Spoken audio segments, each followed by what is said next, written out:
Filippo, thanks for joining us today. Thanks to you. Proptech's become a really big topic in terms of trends in the real estate industry as a whole. But when did MIPIM start to pick up on this trend? Well, we've been working on that for a few years now. We launched the first experiment on bringing in innovation players and tech players at MIPIM back in 2013. And that was in the middle of the exhibition area. It was maybe too early at the time, so the following year we moved that outside of MIPIM, so we gave that innovation area its own identity. It was called the MIPIM Innovation Forum, which still exists.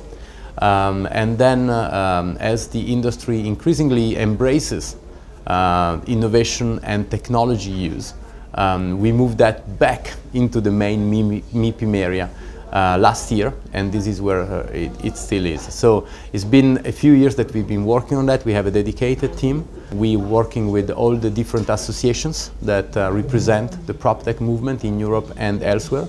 We have a great partnership with New York Metaprop, which is the leading incubator in the US. So it's been quite a few years that we've been working on that, and we hope that that will bring to a success in Paris in June. And I know you've been running an event in New York focused on PropTech, but you're planning to bring that also then to Europe. We launched that in New York last year, and we were positively surprised by the success we got in a few months in a geography where we had no events before.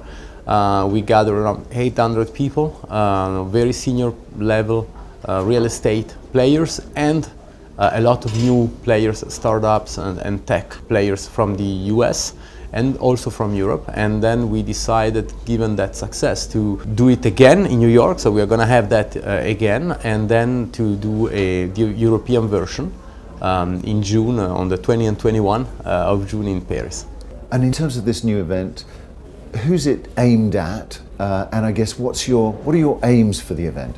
Yes, the ambition is to create a platform where you get real estate players and the new tech players, and they come together, they speak, we can actually try to find a common language, they speak to each other, they get to know each other. We still see that they are advancing a little bit in parallel, even though in events like ours, and not only at our events, they talk to each other, and of course they communicate a lot, but there is a need for many more bridges between the two communities, and the tech community is growing very, very fast.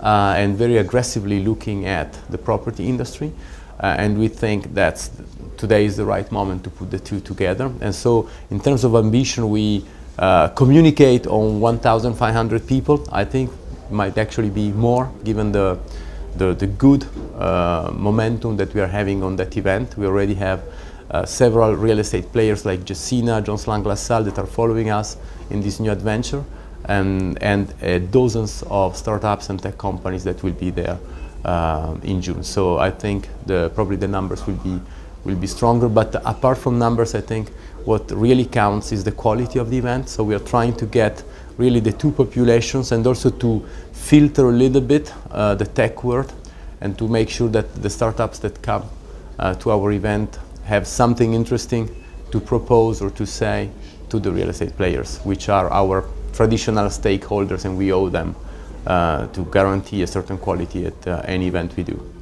Great. I mean, we've been covering that PropTech world and also doing some of our smaller events in that area. And I think Europe has definitely been waiting for an event of this kind, and I'm certainly looking forward to being there when it's there. So thank you very much for sharing that with us today. Thank you. Thanks to you. Thank you.